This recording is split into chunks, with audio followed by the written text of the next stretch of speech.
Price the Lord, hallelujah. കർത്താവിൻ്റെ വലിയ നാമത്തിൽ നന്ദിയോടെ സ്തുതിക്കുന്നു, ദൈവത്തെ സ്തോത്രം ചെയ്യുന്നു. അനുഗ്രഹിക്കപ്പെട്ട പ്രിയ ദൈവമക്കളെ, കർത്താവിൻ്റെ സന്നിധിയിൽ നമുക്ക് ഇന്നും ദൈവവചനത്തിൻ്റെ മുൻപിലായിരിക്കാൻ കർത്താവ് തന്ന നല്ല സാവകാശത്തിനായി സർവശക്തനായ ദൈവത്തെ നമുക്ക് സ്തുതിക്കാം, നമുക്കവനെ സ്തോത്രം ചെയ്യാം. ഇത് നമ്മുടെ കർത്താവ് നമുക്ക് വേണ്ടി ഒരുക്കിയ മനോഹര ദിവസമാണ്. കാരണം അനേകർക്ക് ലഭിക്കാതെ പോയ ഒരു അവസരമാണ് കർത്താവ് നമുക്കിന്ന് സാധ്യമാക്കി തരുന്നത്. അതോർത്ത് നല്ലവനായ ദൈവത്തെ നമുക്ക് മഹത്വപ്പെടുത്താം. നമ്മൾ യോശുവയുടെ പുസ്തകത്തിലെ ചില ചിന്തകളാണ് ഈ ദിവസങ്ങളിൽ പങ്കുവച്ചുകൊണ്ടിരുന്നത്.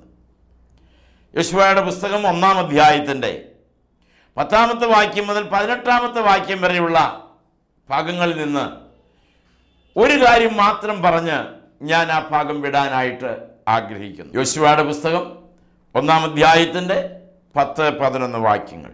അപ്പോൾ യോശുവ ജനത്തിന്റെ പ്രമാണികളോട് കൽപ്പിച്ചത്, പാളയത്തിൽ കൂടി കടന്ന് ജനത്തോട്, നിങ്ങളുടെ ദൈവമായ യഹോവ നിങ്ങൾക്ക് അവകാശമായി തരുന്ന ദേശം കൈവശമാക്കാൻ ചെല്ലേണ്ടതിന് നിങ്ങൾ 3 ദിവസം കഴിഞ്ഞിട്ട് യോർദാൻ അക്കരെ കടക്കേണ്ടതാകയാൽ ഭക്ഷണ സാധനം ഒരുക്കിക്കൊള്ളുവീൻ. പിന്നെ യോശുവ രൂബേന്യരോടും ഗാദ്യരോടും മനശ്ശെയുടെ പാതി ഗോത്രത്തോടും പറഞ്ഞു നിന്നാൽ, യഹോവയുടെ ദാസനായ മോശ നിങ്ങളോട് കൽപ്പിച്ച വചനം ഓർത്തുകൊള്ളുവീൻ. നിങ്ങളുടെ ദൈവമായ യഹോവ നിങ്ങൾക്ക് സ്വസ്ഥത നൽകി ഈ ദേശം തന്നിരിക്കുന്നു. ഇവിടെ യോശുവ ഒരു കാര്യം ജനത്തെ പഠിപ്പിക്കുന്നു, ജനത്തിൻ്റെ പ്രമാണിമാരെ പഠിപ്പിക്കുന്നു. ഇന്ന് നേതാവ് യോശുവയാണെങ്കിലും ആ നേതൃനിരയിലേക്ക് കൂട്ടിക്കൊണ്ടുവന്ന, നടത്തിക്കൊണ്ടുവന്ന യഹോവയെ യോശുവ ഓർക്കുന്നു. തൻ്റെ മുൻഗാമിയായ മോശയെ യോശുവ ആദരിക്കുന്നു. അതിൽ പ്രധാനപ്പെട്ട കാര്യം, ജനത്തെ പഠിപ്പിച്ചത് യോശുവ ജയം നൽകിയെന്നല്ല, മറിച്ച് യഹോവ അവൻ വാഗ്ദത്തം ചെയ്ത ദേശം നമുക്ക് തന്നിരിക്കുന്നു. യഹോവ നമ്മൾക്ക് സ്വസ്ഥത നൽകി. നമുക്ക് സ്വസ്ഥത നൽകിയത് ദൈവമാണ്, യോശുവയല്ല. ഒരിക്കൽ മോവാബ്യ പാളയത്തിൽ വെച്ച് മോശയോട് ജനം പെറുപെറുത്തു. ഭക്ഷണത്തിന് വേണ്ടി, വെള്ളത്തിന് വേണ്ടി അവൻ പെറുപെറുത്തു. അവരുടെ പെറുപെറുപ്പ് ഹേതുവായി മോശ ദൈവത്തോട് പ്രാർത്ഥിച്ചു. ദൈവം അവർക്ക് മന്നായും കാടപ്പക്ഷിയും കൊടുത്തു, നീരുറവുകളെ തുറന്നു കൊടുത്തു. എന്നാൽ അതിൻ്റെ ഒരു വിവർത്തനം വിശുദ്ധ സുവിശേഷങ്ങളിൽ നമ്മുടെ കർത്താവ് നൽകി. പരീശന്മാരും ശാസ്ത്രിമാരുമായുള്ളവരെ, മോശയല്ല നിങ്ങൾക്ക് മന്ന തന്നത്, മോശയല്ല നിങ്ങൾക്ക് മരുഭൂമിയിൽ അഗ്നിസ്തംഭവും മേഘസ്തംഭവും തന്നത്, മോശയല്ല നിങ്ങൾക്ക് മരുഭൂമിയിൽ പാറ പിളർന്ന് വെള്ളം തരുമാറാക്കിയത്. പിന്നെ യഹോവയാണ് അവർക്ക് മന്ന നൽകിയത്. അതിൻ്റെ ക്രെഡിറ്റ് മോശയ്ക്ക് അവകാശപ്പെട്ടതല്ല, അതിൻ്റെ ക്രെഡിറ്റ് യോശുവയ്ക്ക് അവകാശപ്പെട്ടതല്ല, അത് ദൈവത്തിനു മാത്രമുള്ളതാണ്. ഈ ഭാഗത്ത് നാം പഠിക്കേണ്ട ഒരു പ്രധാന വസ്തുത, ദൈവം നമ്മൾക്ക് വേണ്ടി വലിയ കാര്യങ്ങൾ ചെയ്തു കഴിഞ്ഞാൽ നമ്മുടെ കാര്യങ്ങളുടെ നടത്തിപ്പിന് വേണ്ടി പലരെയും ദൈവം ഉപയോഗിച്ചു എന്ന് വരാം. നമ്മുടെ കാര്യങ്ങൾക്കായി ദൈവം പക്ഷി മൃഗാദികളെ പോലും ഉപയോഗിച്ചെന്ന് വരാം, ശത്രുക്കളെയും ഉപയോഗിച്ചെന്ന് വരാം. അവന് ഇഷ്ടമുള്ള ആരെയും നമ്മൾക്ക് വേണ്ടി അവൻ ഉപയോഗിച്ചെന്ന് വരും. പക്ഷേ മഹത്വം കർത്താവിനാണ്. കെരീത് തോട്ടിൽ വെച്ച് ദിവസത്തിൽ 2 നേരം ഏലിയാവിന് കാക്ക ആഹാരം കൊടുത്തു. കാക്കയാണ് ആഹാരം കൊണ്ടു കൊടുത്തത്, ശരി. പക്ഷെ ഏലിയാവിൻ്റെ ദൈവമാണ് അത് പ്രൊവൈഡ് ചെയ്തത്. ഏലിയാവിന്റെ ദൈവം കൽപ്പിച്ചു, കാക്ക പ്രവർത്തിച്ചു. പ്രിയ ദൈവമക്കളെ, ദൈവം നമ്മൾക്ക് ജയം നൽകിയാൽ അതിന്റെ മഹത്വം ദൈവത്തിന് കൊടുക്കണം. ദൈവം നമ്മൾക്ക് അനുഗ്രഹം തന്നാൽ അതിന്റെ മഹത്വം ദൈവത്തിന് കൊടുക്കണം. അതിന്റെ ഇടയിൽ മറ്റൊരു മീഡിയേറ്റർ ഇല്ല. നമുക്ക് അനുഗ്രഹം തരാൻ, നമുക്ക് മന്നാ തരാൻ, നമ്മുടെ സന്ധാരണത്തിന് ആവശ്യമുള്ളതെല്ലാം തരാൻ ജീവനുള്ള ദൈവത്തിന് മാത്രമേ കഴിയൂ. അതിന്റെ മഹത്വം മുഴുവനും അവനാണ്. വേറെ ആർക്കും മഹത്വം കൊടുക്കരുത്. പിതാക്കന്മാർക്കല്ല, പ്രമാണിമാർക്കല്ല, പണത്തിനല്ല, ഡോക്ടേഴ്സിനല്ല, ബുദ്ധിമാന്മാർക്കല്ല, സഹപാഠികൾക്കല്ല, സഹകാരികൾക്കല്ല, സഹപ്രവർത്തകർക്കല്ല. എന്നെ നാൾതോറും നടത്തുന്ന ഒരു ദൈവമുണ്ട്. എന്നെ നടത്താൻ ദൈവം ആരെയും ഉപയോഗിക്കും, ഏത് വഴിയും ഉപയോഗിക്കും. പക്ഷേ ദൈവം തൻ്റെ വാഗ്ദത്തം നിറവേറ്റുക തന്നെ ചെയ്യും. ഇവിടെ നാം മനസ്സിലാക്കേണ്ടത്, സകലമാനവും സകല മഹത്വത്തിനും അർഹനായിട്ടുള്ളത് നമ്മുടെ ദൈവം മാത്രമാണ്. സകല മഹത്വത്തിനും അർഹൻ ദൈവമാണ്. സകല മഹത്വത്തിനും യോഗ്യനായിട്ടുള്ള ദൈവമാണ്. സകല മഹത്വത്തിനും അവകാശിയായിട്ടുള്ള ദൈവമാണ്. രക്ഷിക്കപ്പെട്ട ഒരു ദൈവ പൈതലിനെ സംബന്ധിച്ചിടത്തോളം അവന്റെ വീണ്ടെടുപ്പുകാരനും അവന്റെ സൂക്ഷിപ്പുകാരനും അവന്റെ കാവൽക്കാരനും അവന്റെ നടത്തിപ്പുകാരനും അവന്റെ സംരക്ഷകനും അവന്റെ ജീവിതത്തിന്റെ സർവസ്വവുമാണ് ദൈവമായ കർത്താവ്. ഞാൻ ഇന്ന് എന്തായിരിക്കുന്നുവോ ആയിത്തീർന്നതിന്റെ മുഴുവൻ കാരണക്കാരനും ദൈവമാണ്. ഞാൻ ഇന്ന് എവിടെ എത്തി നിൽക്കുന്നുവോ അതിന്റെ എല്ലാം മുഴുവൻ ഉത്തരവാദി, അതിലേക്ക് എന്നെ കൈപിടിച്ച് നടത്തിയത് എൻ്റെ ദൈവമാണ്. ആ ദൈവത്തിൻ്റെ മഹത്വം നമ്മളാരും അടിച്ചു മാറ്റരുത്. വേറെ ആർക്കും നമ്മളത് കൊടുക്കരുത്. എനിക്ക് ഒരു വ്യക്തിയോട് കൃത്യമായി സംസാരിക്കേണ്ട ഒരു സാഹചര്യം വന്നു. കാരണം അദ്ദേഹം നാളുകളായി കൂട്ടായ്മയുടെ ബന്ധത്തിൽ ജീവിക്കുന്ന ആള് തന്നെയാണ്. വിദേശത്ത് ചെല്ലുമ്പോൾ അദ്ദേഹത്തോടൊപ്പം താമസിക്കാറുണ്ട്. ഞങ്ങൾ വർഷങ്ങളായി പരിചയക്കാരുമാണ്. പക്ഷെ ഞാനെല്ലാം ചിന്തിച്ചതിൻ്റെ വ്യത്യസ്തമായ വേറൊരു ലെവലാണ് അദ്ദേഹം. അത് എനിക്ക് മനസ്സിലായിരുന്നില്ല. ഒരു ദിവസം സന്ദർഭവശാൽ ഞാൻ അച്ചായനോട് ചോദിച്ചു, വിദേശ രാജ്യങ്ങളിലൊക്കെ പോകുമ്പോൾ ചൈന പോലെ, സോവിയറ്റ് യൂണിയൻ പോലെ, റഷ്യ പോലെയുള്ള രാജ്യങ്ങളിലൊക്കെ പോകുമ്പോൾ ആദ്യമായിട്ടൊക്കെ ചെല്ലുമ്പോൾ ഭയപ്പാട് തോന്നാറുണ്ടോ? അദ്ദേഹം പറഞ്ഞു, ഇല്ലില്ല, എനിക്ക് ഭയം ഉണ്ടാകാറില്ല. അപ്പൊ എന്താണ് അതിൻ്റെ കാരണമെന്ന് ഞാൻ അദ്ദേഹത്തോട് അന്വേഷിച്ചു. ഉടനെ തന്നെ അദ്ദേഹത്തിൻ്റെ പേഴ്സിൽ നിന്ന് യേശുക്രിസ്തുവിൻ്റെ ഒരു ഫോട്ടോ എടുത്തു. രണ്ടാമത് കഴുത്തിൽ കിടന്ന ഒരു കൊന്തമാല എടുത്തു. ഇത് രണ്ടും എടുത്ത് കാണിച്ചിട്ട് എന്നോട് പറഞ്ഞു, ഞാൻ ഏത് മുറിയിൽ ചെന്നാലും ആദ്യം ഞാൻ യേശുക്രിസ്തുവിൻ്റെ ഫോട്ടോ ആ മുറിയിൽ വയ്ക്കും. രണ്ടാമത് അതിൻ്റെ സമീപത്തായി ഞാൻ ഈ കൊന്തമാല അത് ഇന്ന രീതിയിൽ വയ്ക്കും. പിന്നെ എന്തിനാ സാറേ ഞാൻ പേടിക്കണേ? എനിക്കത് കേട്ടപ്പോൾ ആദ്യം അല്പം സങ്കടം തോന്നി. പിന്നീട് എനിക്ക് ചിരി വന്നു. ഇത്രയും കാലമായി വലിയ വലിയ കൂട്ടായ്മകൾ നടത്തിയും കൂട്ടായ്മകൾക്ക് നേതൃത്വം കൊടുത്തും സാക്ഷ്യങ്ങൾ പറഞ്ഞും പാട്ടുപാടിയും നടന്ന ഈ മനുഷ്യൻ്റെ, ഈ പ്രിയ സുഹൃത്തിൻ്റെ ജീവിതത്തിൻ്റെ ഈ ലെവൽ കണ്ട് ഞാനങ്ങ് സ്തബ്ധനായി. ഞാൻ അദ്ദേഹത്തോട് ഒരു ചോദ്യം ചോദിച്ചു,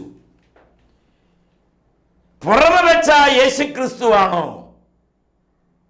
ഹൃദയത്തിനകത്തുള്ള യേശുവാണോ നമുക്ക് ജയം തരുന്നത് എന്ന് ചോദിച്ചു. ഉടനെ മറുപടി വന്നു, അകത്തുള്ളവൻ. അകത്ത് യേശു ഉണ്ടോ? അകത്ത് യേശു ഉണ്ട്. എന്നാൽ എൻ്റെ കർത്താവ് എൻ്റെ കൂടെ ഉണ്ടെന്നൊരു മറുപടി തരാതെ എൻ്റെ കഴുത്തിൽ കിടന്ന കൊന്തമാല,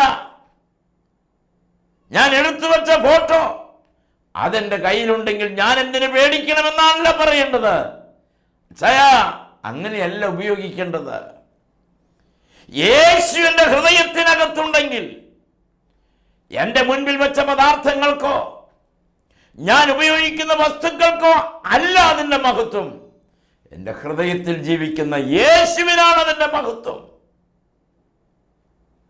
അത് ഡൈവേർട്ട് ചെയ്ത് കളയരുത്.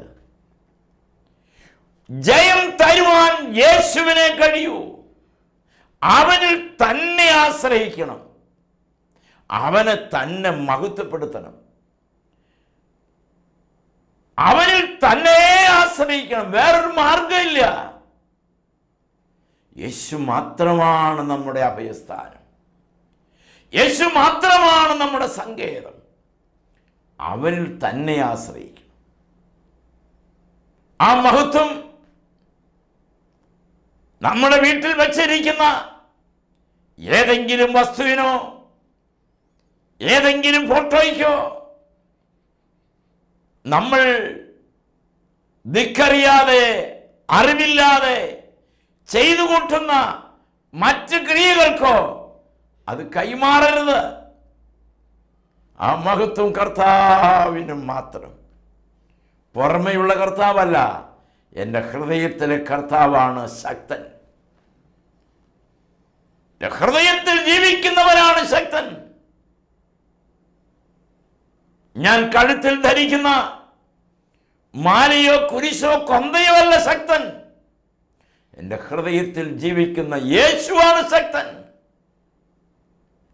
ആ യേശുവിനോടാണ് നാം പ്രാർത്ഥിക്കുന്നതെങ്കിൽ ആ മഹത്വം യേശുവിന് മാത്രമുള്ളതാണ്. ദൈവത്തിന് കൊടുക്കേണ്ട മഹത്വം നാം തട്ടിയെടുക്കരുത്, നാം എടുക്കരുത്, നാം അത് ആർക്കും കൊടുക്കരുത്. അത് ദൈവത്തിന് മാത്രമുള്ളതാണ്. അതിൻ്റെ 15-ാമത്തെ വാക്യം ഞാൻ നിങ്ങളെ വായിച്ച് കേൾപ്പിക്കാം. യഹോവ നിങ്ങൾക്ക് എന്നപോലെ നിങ്ങളുടെ സഹോദരന്മാർക്കും സ്വസ്ഥത നൽകുകയും നിങ്ങളുടെ ദൈവമായ യഹോവ അവർക്ക് കൊടുക്കുന്ന ദേശം അവർ കൈവശമാക്കുകയും ചെയ്യുവോളം അവരെ സഹായിക്കണം. സ്വസ്ഥത ദൈവം തരുന്നു. ദേശം ദൈവം തരുന്നു. നമുക്കെതിരായി പ്രവർത്തിക്കുന്ന അന്ധകാര ശക്തികളുടെ മേൽ ദൈവം ജയമെടുക്കുന്നു.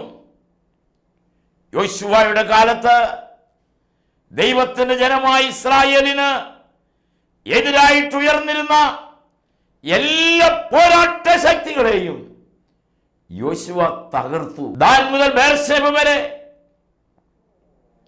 അളവ് പറഞ്ഞ് അബ്രാഹാമിന് കൊടുത്ത ആ ദേശം പൂർണ്ണമായി യോശുവ സ്വന്തമാക്കി. താൻ മരിക്കും മുമ്പ് അത് തൻ്റെ സഹോദരങ്ങൾക്ക് നൽകി. ആ കാര്യത്തിന് വേണ്ടി കഠിനാധ്വാനിയായി കഠിന പരിശ്രമം ചെയ്ത് സ്വജനത്തിന്റെ സ്വസ്ഥതയ്ക്ക് വേണ്ടി ദൈവം യോശുവയെ ഉപയോഗിച്ചു. അതല്ലാതെ അതിൻ്റെ മഹത്വം യോശുവ എടുത്തില്ല. തൻ്റെ മുൻഗാമിയായ മോശ എങ്ങനെയെല്ലാം ജീവിച്ചോ, എങ്ങനെയെല്ലാം ദൈവത്തിന് മഹത്വം കൊടുത്തോ, അങ്ങനെ തന്നെ യോശുവയും ദൈവത്തിന് മഹത്വം കൊടുക്കാൻ ശീലിച്ചിരുന്നു. അവൻ അത് തന്നെ ജനത്തിന്റെ ഇടയിലുള്ള മൂപ്പന്മാരെ പ്രമാണിമാരെ പഠിപ്പിച്ചു. സാധാരണക്കാരിലേക്ക് ആ ആശയം അയച്ചു. ദൈവത്തിന് കൊടുക്കേണ്ട മഹത്വം മറ്റൊന്നിനും കൊടുക്കരുത്. എൻ്റെ കർത്താവാണ് എന്നെ സൗഖ്യമാക്കിയത്. ലോകത്ത് നമ്മളെല്ലാവരും രോഗികളാകാം. ട്രീറ്റ്മെൻറ്റ് നമുക്ക് എടുക്കാം. ഏത് ഡോക്ടേഴ്സിനെ നമുക്ക് കാണാം. പലതരത്തിലും പല വിലയിലുമുള്ള മെഡിസിൻ നമുക്ക് ഉപയോഗിക്കാം. പക്ഷെ ഏതെല്ലാം മെഡിസിൻ ഉപയോഗിച്ചാലും, ഏതേത് ഡോക്ടേഴ്സ് പരിശോധിച്ചാലും സൗഖ്യമെന്ന് പറയുന്ന രണ്ടക്ഷരം ദൈവത്തിന് മാത്രം തരാൻ കഴിയുന്നതാണ്. അത് ദൈവത്തിൻ്റെ ദാനമാണ്. ആ മഹത്വം മറ്റൊന്നിനും കൊടുക്കരുത്. എൻ്റെ കർത്താവ് എന്നെ സൗഖ്യമാക്കി. ആ മഹത്വം നമ്മളോ മറ്റൊരു വസ്തുവിനോ മറ്റൊരു വ്യക്തിക്കോ നമ്മൾ കൊടുക്കരുത്. വളരെ ദീർഘകാലം മക്കളില്ലാതെ കാത്തിരുന്ന് ഒരു കുഞ്ഞുണ്ടായി. ഏറെ പ്രാർത്ഥിച്ചു. ധാരാളം ദൈവമക്കൾ പ്രാർത്ഥിച്ചു. ധാരാളം വൈദികരും പാസ്റ്റേഴ്സും എൽഡേഴ്സും ഒക്കെ ആ കുടുംബത്തിന് വേണ്ടി പ്രാർത്ഥിച്ചതാണ്. കൃപയാൽ 8 വർഷം കഴിഞ്ഞ് അവർക്കൊരു ആൺകുട്ടി ജനിച്ചു. ആ ആൺകുട്ടി ജനിച്ച് വീണ അന്ന് മുതൽ ആ കുട്ടിയെ അവർ അതുപോലെ ഓമനിച്ച് വളർത്തി. ഒരു ദിവസം യാദൃശ്ചികമായി ഞാൻ ആ വീട്ടിൽ ചെല്ലുമ്പോൾ ആ കുട്ടിയുടെ തലയിൽ ഒരു കറുത്ത പാടുണ്ട്, കവിളിൽ ഒരു കറുത്ത പാടുണ്ട്. ഞാൻ ചോദിച്ചു, ഇതെന്താണ് ഇങ്ങനെ കുത്താൻ കാരണം? ജന്മനാ ഉള്ളതാണോ എന്ന് ഞാൻ അന്വേഷിച്ചു. അവർ ചിരിക്കാൻ തുടങ്ങി. ദൈവമക്കളെ, അതിൻ്റെ അർത്ഥം കേൾക്കുന്ന നിങ്ങൾക്ക് മനസ്സിലായി കാണും. ചിലർ വീട് പണിയാൻ തുടങ്ങുമ്പോഴേ കല്ലിടുമ്പോൾ മുതൽ എന്തെങ്കിലും കോക്കറി ഉണ്ടാക്കി കോലിൽ കെട്ടിത്തൂക്കും. എന്തെങ്കിലും ഒന്ന് ആ വീടിൻ്റെ മുൻപിൽ കെട്ടിത്തൂക്കും. എന്തിനാണെന്ന് നിങ്ങൾക്കറിയാം.